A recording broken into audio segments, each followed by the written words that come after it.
1888, Londres. Il est 3h30 du matin dans les rues sombres de Whitechapel, ce quartier que les Londoniens appellent l'autre moitié de la ville. Dans la brume épaisse, des silhouettes titubent hors des tavernes, les poches vides et les yeux noyés d'alcool. Charles Cross, un charretier, s'engage dans la petite ruelle de Bucks Row. Soudain, quelque chose attire son regard. Une forme allongée, immobile, au sol. Il s'arrête, s'approche et découvre le corps sans vie, atrocement mutilé, d'une femme de 43 ans, Mary Ann Nichols. Ce meurtre marque le début de l'affaire criminelle la plus célèbre de l'histoire. Jacques l'Éventreur. Un nom devenu légende, nourri d'obsessions, de rumeurs et de théories. Depuis plus d'un siècle, chercheurs, policiers et passionnés tentent de trouver ce qui se cache derrière, en vain. Jacques l'Éventreur, ce n'est pas seulement un tueur, mais le miroir d'une société qui est tombée dans l'indifférence de la pauvreté. C'est l'histoire de 5 femmes qui auraient pu tomber dans l'oubli si leur mort n'avait pas marqué à jamais la mémoire collective. Aujourd'hui, nous allons plonger ensemble au cœur du mythe, non pas pour résoudre l'énigme, mais pour comprendre pourquoi, 130 ans plus tard, le nom de Jacques l'Éventreur hante encore nos esprits.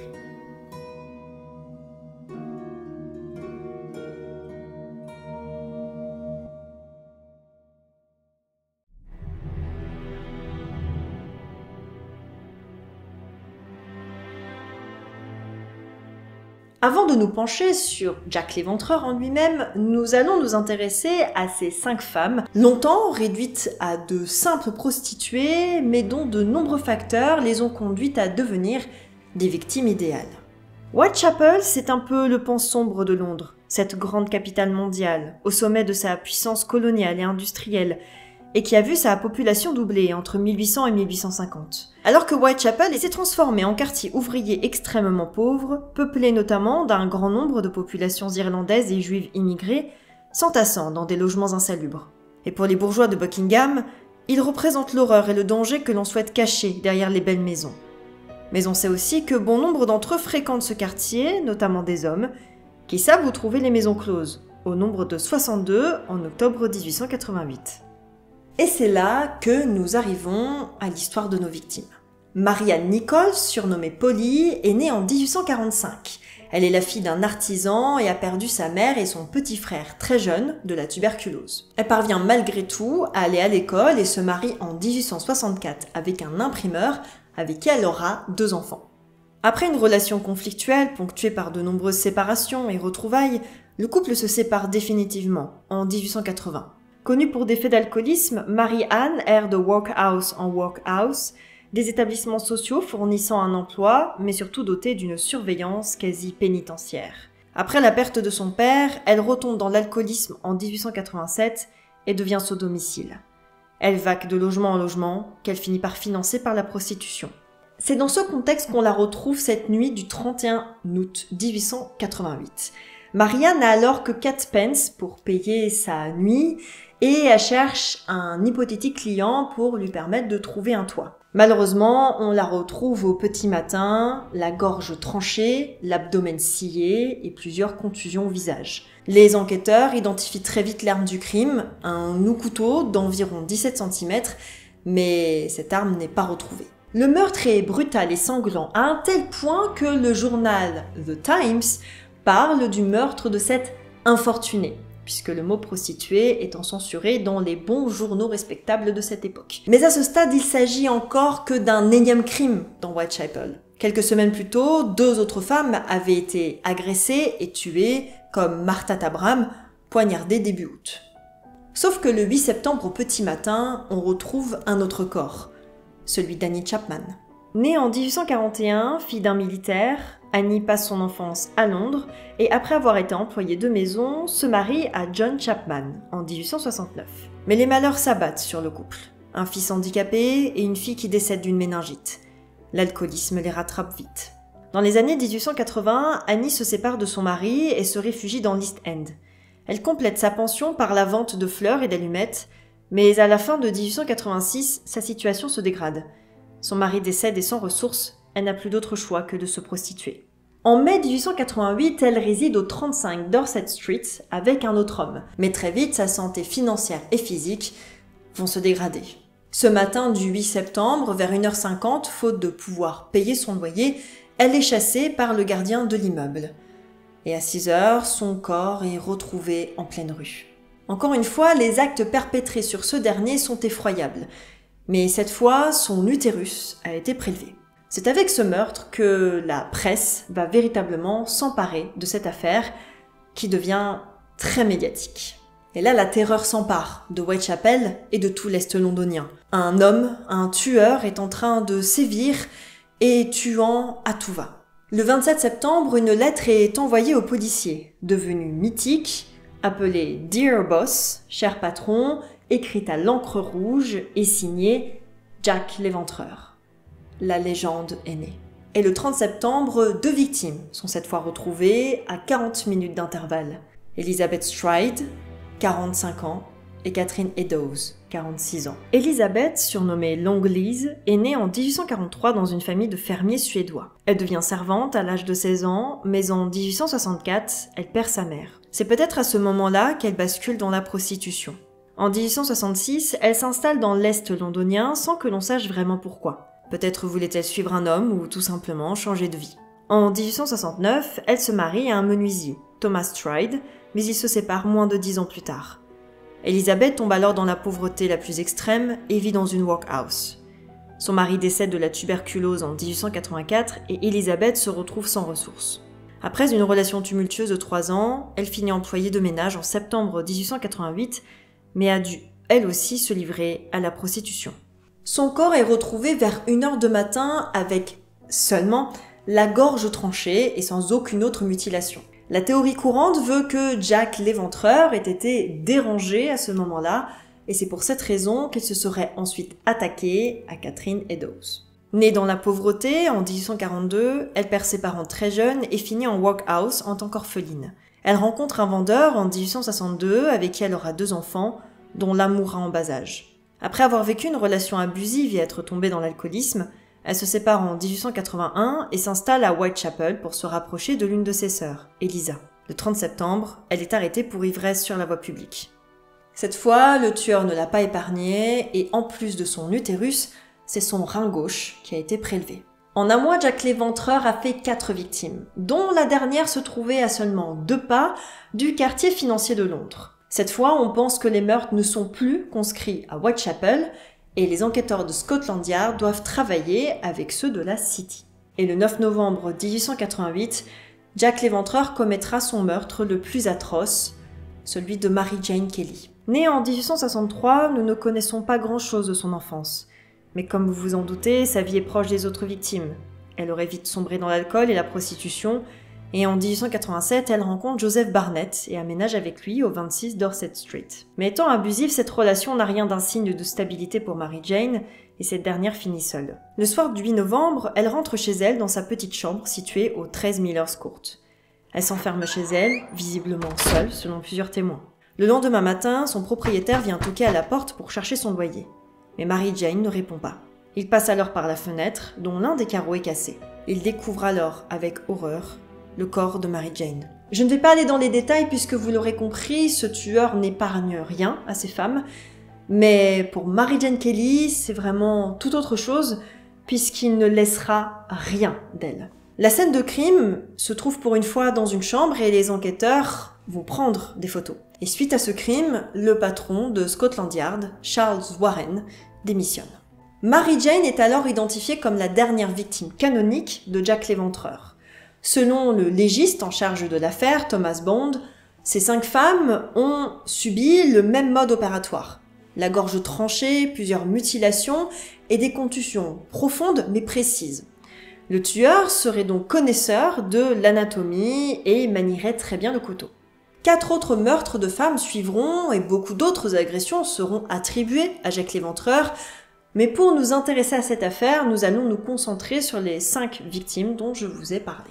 Comme vous l'aurez compris, ces 5 femmes partagent un parcours de vie tout à fait commun et très malheureux. Elles subissent la perte de proches assez jeunes, vivent soit dans la pauvreté ou alors voient leur mariage échouer, ont souvent plusieurs enfants, mais tombent vite dans l'alcoolisme, la pauvreté et enfin la prostitution.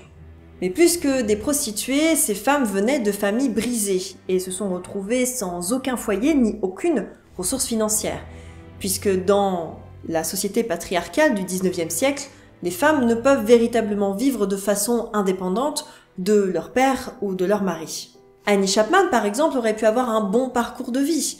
Elle a eu un très bon mariage et vivait dans un beau quartier londonien, mais très vite tombée dans l'alcoolisme et sans le sou, et avec la perte de son mari, elle n'a eu d'autre choix que de se livrer à la prostitution. Whitechapel, c'est aussi le quartier des rebuts de la société, des gens perdus, des mendiants, des sans-abri, des prostituées. Toutes ces personnes, sans aucune distinction, font partie d'un même groupe, ignoré par la société londonienne, qui pense que leur misère n'est qu'un vice et non pas une fatalité sociale. Ces 5 femmes ont longtemps été décrites comme des filles de joie, heureuses de leur sort. Vous l'aurez compris, il s'agissait surtout de femmes sans foyer qui ont été prêtes à se prostituer pour survivre.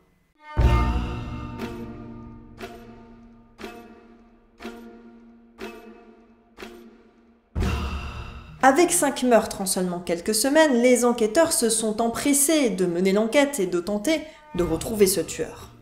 Mais vous le savez, ce fut en vain.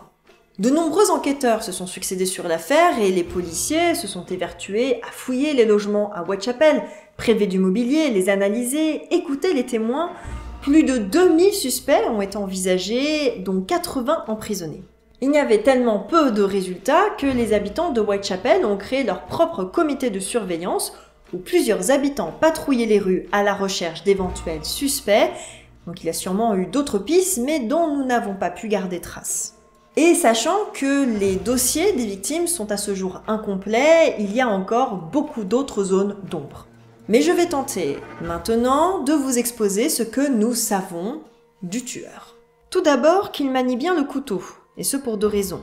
La première étant qu'il égorgeait ses victimes de gauche à droite, évitant de faire couler trop de sang, et la seconde étant les mutilations précises qu'il effectuait et qui a supposé qu'il s'agirait d'un boucher ou d'un chirurgien. Pour Thomas Bond, il est évident que pour lui, les 5 victimes ont été tuées par la même personne. Mais en revanche, il ne croit pas à la thèse du médecin, voire du boucher. Et pour lui, il s'agirait surtout d'un homme psychiatriquement dérangé. Il s'agit du premier portrait de criminel que nous connaissons dans l'histoire. Autre élément qui intrigue les enquêteurs, c'est sa capacité à se volatiliser sans éveiller le moindre soupçon. Aucun témoignage n'a permis d'établir un portrait solide. Un témoin parle d'un homme portant un sac Gladstone, typique des médecins, un autre qu'elle aurait vu un homme à l'aspect minable et distingué. Débrouillez-vous avec ça. Certains auraient vu Catherine Eddowes accompagnée d'un homme avec une casquette, peut-être un marin donc. D'autres auraient vu Elizabeth Stride avec un homme à la bonne apparence qui semblait honnête ou mal habillé, bien habillé. Bref, personne n'est d'accord et autant dire que la presse n'arrange rien. Car pour la première fois, les journalistes vont tenter de s'emparer de l'affaire, d'être acteurs de l'enquête et de tenter de découvrir qui est Jack l'Éventreur. L'affaire sera tellement médiatisée que les policiers et les journalistes vont recevoir plusieurs centaines de lettres, dont la fameuse Dear Boss, qui a donné son nom au tueur, sans même que l'on sache si elle est authentique. Cette mise en lumière par la presse constitue un véritable électrochoc pour la société victorienne conservatrice et qui met en lumière les conditions terribles des habitants de Whitechapel. Mais surtout, cette affaire va passionner les foules. Car les bourgeois aussi aiment les affaires un peu sordides. Les témoignages se multiplient, tout le monde dénonce, cherche, sans savoir vraiment où aller. Et c'est peut-être ça le cœur même du problème. Les policiers n'ont pas cherché ni au bon endroit, ni la bonne personne, en raison des préjugés très forts à l'époque. Rappelons-le, le quartier de Whitechapel était composé d'un grand nombre de personnes immigrées qui étaient très méfiées par la société londonienne puisqu'elles pensaient qu'elles étaient porteuses de maladies ou qu'elles pourraient même être actrices de mouvements sociaux dangereux puisque les grèves se multipliaient à cette époque. Beaucoup de personnes ont donc été dénoncées en raison de ces préjugés racistes et les policiers ont pu les suivre, menant donc à de fausses pistes, ralentissant l'enquête. Alors s'il ne s'agit pas de l'identité du tueur, on pourrait se poser la question de ses motivations. Mais encore là, les théories sont très nombreuses. Les motivations du tueur s'appuient sur les mutilations qu'il aurait fait subir à ses victimes, et au fait notamment qu'il a pu prélever plusieurs organes, dont l'utérus. La première est celle d'un homme souhaitant se venger des prostituées, ou plus précisément d'avoir contracté la syphilis. 8000 prostituées mouraient chaque année de cette maladie, cela pourrait donc être possible. Mais il pourrait aussi s'agir de quelqu'un souhaitant revendre ses organes, comme cela était le cas en 1828 par Burke et Hare à Édimbourg. Ce qui est malgré tout à noter, c'est qu'il s'agit toujours des mêmes cibles. Des femmes d'une quarantaine d'années, seules, isolées, qui ne volent ni ne violent pas. Des victimes idéales donc, mais difficile d'établir clairement un mobile défini. D'autres pensent qu'il s'agit d'une vengeance orientée vers le patron de Scotland Yard, Sir Charles Warren. Mais si, rappelez-vous, celui qui a démissionné après le dernier meurtre. Et ce fait ne serait pour beaucoup pas une coïncidence. Warren était en effet très critiqué par la presse, notamment parce qu'il a initié une dispersion violente lors d'une manifestation ouvrière en novembre 1887. Beaucoup pensent également à des raisons psychiatriques, la raison étant la violence des crimes pour l'époque d'une part, mais aussi de l'essor de la psychanalyse et donc le fait de lier à ces crimes des symptômes précis. Le légiste Thomas Bond a été celui à parler d'hypersexualité, d'une manie religieuse avec des crises périodiques de manie meurtrière et érotique, mais beaucoup d'auteurs rejettent ces conclusions. Vous l'aurez compris, nous n'avons donc peu d'éléments sur les motivations, voire même l'identité du tueur. Il y a de nombreux suspects, mais aucun n'est fiable à ce jour.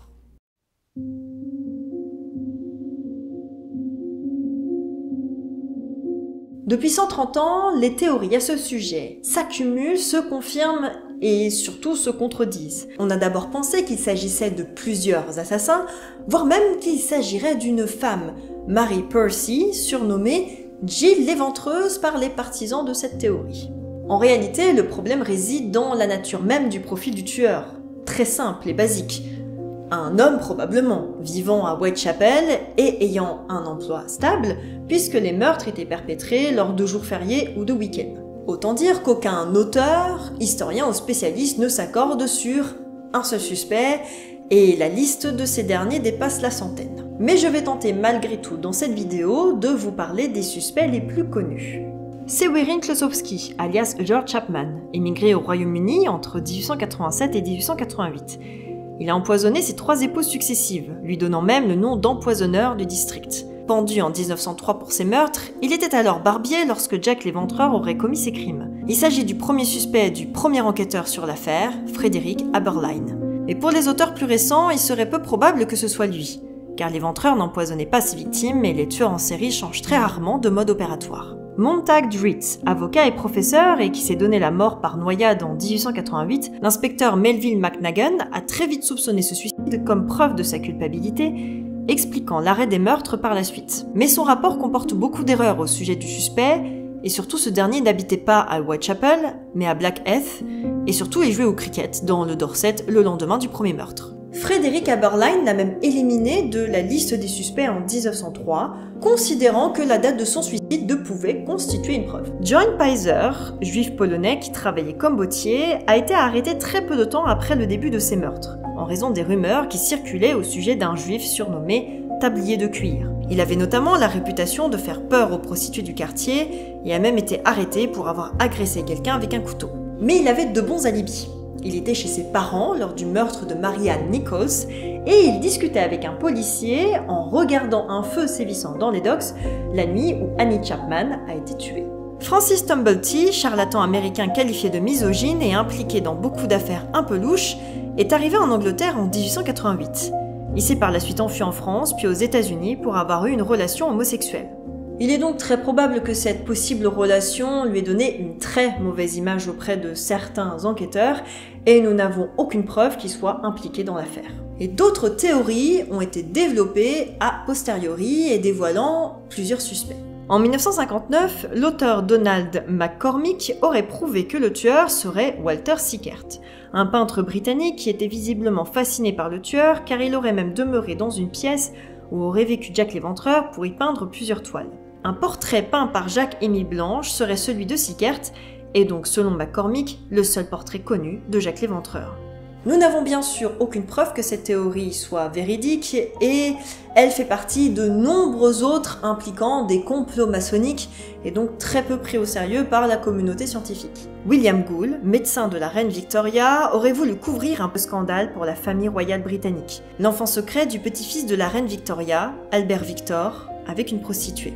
Selon l'auteur Stephen Knight, ces meurtres en série auraient pu permettre de détourner l'attention de la presse et de protéger la famille. Mais aucune preuve réelle ne permet de corroborer cette thèse, d'autant plus que William Gould à cette époque avait 70 ans et venait tout juste de se remettre d'une crise cardiaque, supposant qu'il est donc un tueur assez peu fiable. Et précisons que le prince Albert Victor a lui-même été soupçonné des meurtres. Il s'agirait donc plutôt d'un fantasme entourant la famille royale britannique qui serait impliquée dans des affaires assez louches, plutôt que d'une théorie véritablement plausible. Autre théorie, c'est celle de James Maybrick, négociant en coton vivant à Liverpool. Il aurait confessé ses meurtres dans un journal intime publié par Michael Barrett. Mais ce dernier a avoué avoir rédigé le journal intime, qui en plus de cela a prouvé avoir une écriture différente de celle de Barrett. En bref, une fraude complète dont je voulais vous parler pour vous dire que certains écrivains et écrivaines n'hésitent pas à aller très loin pour rendre leur théorie rentable. Et enfin, parlons du suspect idéal, celui qui avait déjà été abordé à l'époque et qui l'est toujours aujourd'hui, Aaron Kosminski. Juif polonais interné en 1890, il était l'un des premiers suspects de Scotland Yard. Interrogé puis confronté à un témoin, juif lui aussi, ce dernier l'aurait d'abord identifié sans hésitation comme l'homme qu'il aurait vu en compagnie d'une des victimes. Mais finalement, ce témoin aurait changé d'avis. Par manque de preuves, il a donc été relâché. La santé mentale d'Aaron Kosminski et son métier de boucher concorderaient avec de nombreuses théories autour de Jack l'Éventreur. Il était en effet victime d'hallucinations et de paranoïa, et son internement après les meurtres expliquerait donc le fait qu'il se soit arrêté. En 2007, l'auteur Russell Edwards acquiert un châle ayant appartenu à Catherine Eddowes.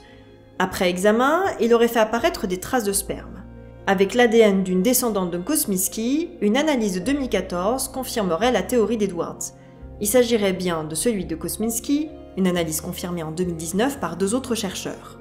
L'histoire aurait pu s'arrêter là.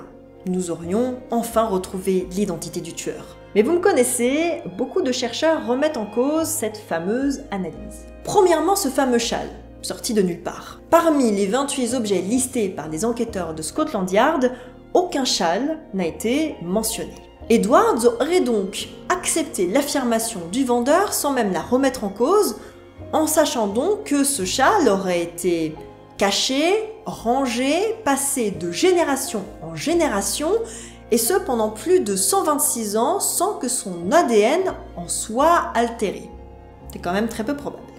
De plus, des examens complémentaires auraient démontré que ce châle daterait de 1900, soit 12 ans après le dernier meurtre, tout en sachant que si ce châle effectivement daterait de 1888, il est quasiment impossible d'y trouver un ADN exploitable. Et enfin, l'analyse génétique n'aurait pas été effectuée sur l'ADN nucléaire, qui s'altère très rapidement, mais l'ADN mitochondrial, qui est commun à plus de 40% de la population, soit l'équivalent de 400 000 personnes en 1888. Rappelez-vous, c'est le même questionnement qu'il y a eu avec les analyses entourant l'affaire Louis XVII.